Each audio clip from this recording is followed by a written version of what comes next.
Everyone looks at the Ruger 1022 like it is the unkillable backyard legend. And to be fair, it earns that reputation. It runs. It is cheap to feed. And it absolutely will not quit on you. But here is the thing people rarely talk about. The factory shortcuts, the magazine quirks, and the tiny setup moves that actually decide whether your groups look meh or match grade. I am Luke from Line 45, and today I am pulling back the curtain on what Ruger does not want you to know.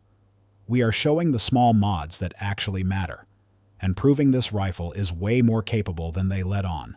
Before we dive in, do me a solid. Smash that subscribe button, tap the bell, hit all the dang buttons down there. You do not have to, but it keeps this train rolling and lets me crank out more of this wild gun talk for you all. Alright, enough of that. Let us get back to it. The accuracy tax, barrel and torque. Out-of-the-box accuracy has some fine print. I keep hearing folks say the 1022 is a tack driver right from the store. Then I watch them chase flyers at 50 yards and blame the ammunition.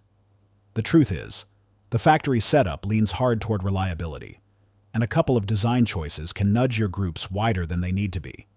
First thing I check is the stock pressure on the barrel. The classic carbine uses a barrel band and pretty tight inletting, which can push on the barrel and mess with harmonics as the rifle heats up.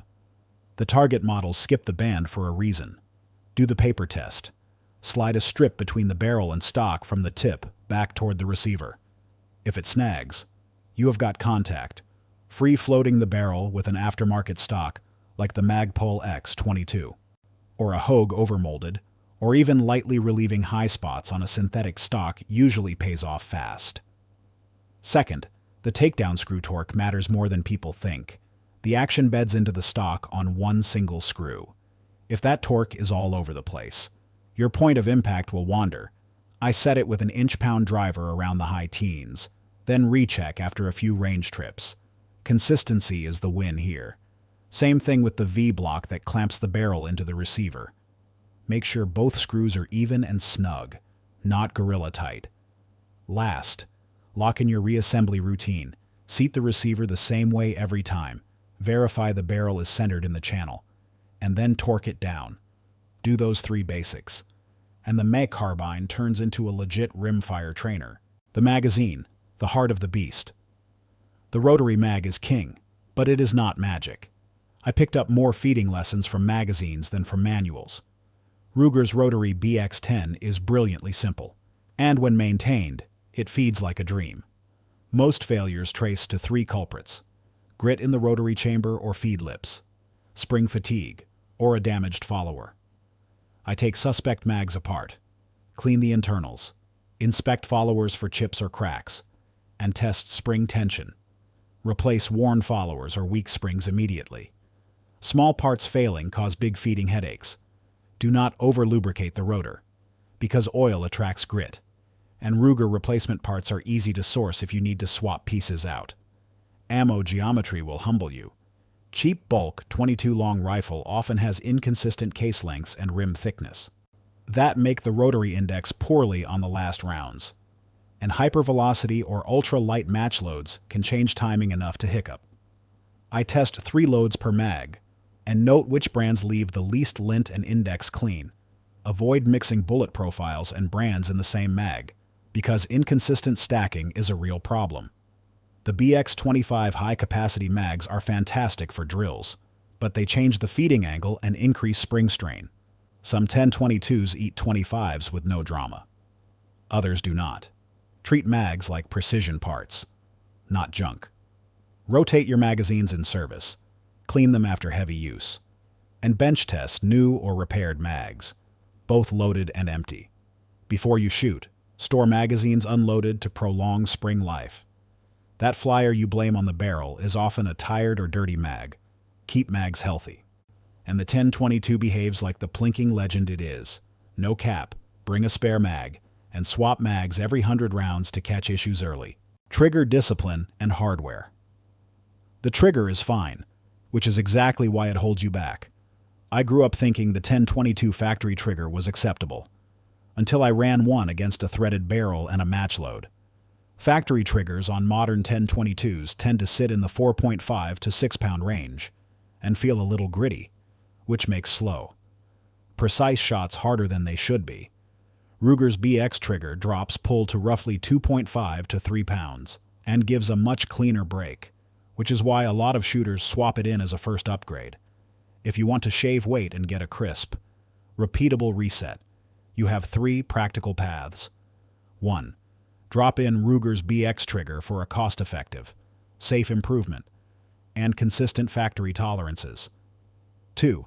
Spend more for a Timney, Kid, or Vol Quart Sen single-stage kit, if you want sub-2-pound pulls and adjustable shoe geometry. 3. Do a careful gunsmith-style polish and light stoning on contact surfaces, if you know what you are doing, which can smooth take-up and remove gritty engagement without changing the geometry. Aftermarket triggers and race-style units routinely show faster split times and cleaner breaks in published tests and reviews. A trigger change alters how you shoot. Lighter, crisper pulls reward deliberate follow-through and expose bad habits. So you should train to the new feel with snap caps and a trigger gauge before trusting match ammo. Keep magazines unloaded when you work the internals, and always confirm safety functions after any swap. For a daily trainer or plinker, I run a BX trigger at about 2.5 to 3 pounds, which gives better groups without turning the rifle into a hair trigger. Do the trigger first, and the rest of the 1022 upgrades click into place. In short, a proper trigger makes you a better shooter, and your groups will prove it. Ballistics. Finding the right feed. Ammo choice is everything, and Ruger won't pick it for you. Here is where the 1022 earns or loses respect. I do not buy one brick and call it good. I grab a sampler of standard velocity and subsonic loads, then shoot 5-shot groups at 50 yards from bags. Most 1022s settle down around standard velocity, in the 1,050 to 1,090 feet per second range, because the 1 in 16 twist stabilizes common 36 to 40 grain bullets cleanly. If you only feed bulk high-velocity stuff, expect flyers and vertical stringing. When the lube and powder batches are not consistent, that is not drama, that is rimfire reality. Chamber geometry matters. Plenty of aftermarket match barrels use a Bentz-style chamber, which is tighter than SAAMI sporting chambers, to boost accuracy in semi-autos. Hyper-velocity rounds with long cases, or long overall length, like some 32 grain screamers, can jam or show sticky extraction in those tighter throats. I check the barrel maker's notes before stuffing fast ammo, because some of them flatly say skip the hyper-velocity crowd. The upside of the tighter chamber is smaller groups with quality standard velocity, so pick your lane. Load selection is a process, not a vibe. I start with 2 or 3 known performers, such as CCI standard velocity, SK standard plus, or Ely contact. Then add 1 bulk box as a control. I track average group size, extreme spread, and point of impact. If a load prints tight but sits an inch low, I will live with it. If a load throws 1 round wild in every 5, it is off the list. Rimfire is batch sensitive, so when I find a winner, I note the lot number and buy more from the same run. Running suppressed, subsonic sounds sweet, but some semi-autos short stroke if the ammo is too soft. I test with a clean action, then add a few drops of oil on the bolt rails and try again. If it still hiccups, I move up to standard velocity. Last tip, wipe waxy lube off the top round before long strings. That little trick keeps the chamber from getting gummy and helps groups hold together. The quiet game. Suppression. Running a can without turning your 1022 finicky. I set up a 1022 for quiet work in a very specific order. First, I start with a factory threaded barrel that is 1/2 by 28. Make sure the shoulder is clean and square, and thread the suppressor straight on, no crush washers, no gimmicks. I use a simple alignment rod to confirm bore concentricity before a single round goes down range. That 30-second check saves baffles and drama. A can adds back pressure and fouling. So I hard reset the maintenance baseline. I scrub the chamber and bolt face, wipe the extractor claw, and pop the trigger group out to blow out carbon. Rimfire cans get filthy fast, and a dirty chamber is the #1 reason cycling gets weird. I run a light oil film on the bolt rails, and very little lube elsewhere. More oil just turns into paste with 22 soot. For reliable parts, I keep it boring and proven. A fresh Ruger extractor. Or a hardened aftermarket claw fixes lazy rim grabs when the gun gets dirty. A polyurethane bolt buffer replaces the steel stop pin to cut that metal-on-metal clack and reduce receiver peening. If the rifle short strokes with super quiet subsonics, I switch to standard velocity 40-grain loads first. Only if it still struggles do I try a reduced power recoil spring kit, and I test each spring weight with full mags, cold and hot. Point of impact will shift with the can mounted, so I zero with the suppressor on and note the offset. I track groups with 5-shot strings clean, at 200 to 300 rounds, and watch for first-round pop changes that hint at carbon buildup. One last thing a lot of folks skip. Wipe the first round's waxy lube before a long string so you do not gum the throat. Do this routine, and a suppressed 1022 stays quiet and boringly reliable. The warranty reality Ruger's no written warranty thing actually works in your favor.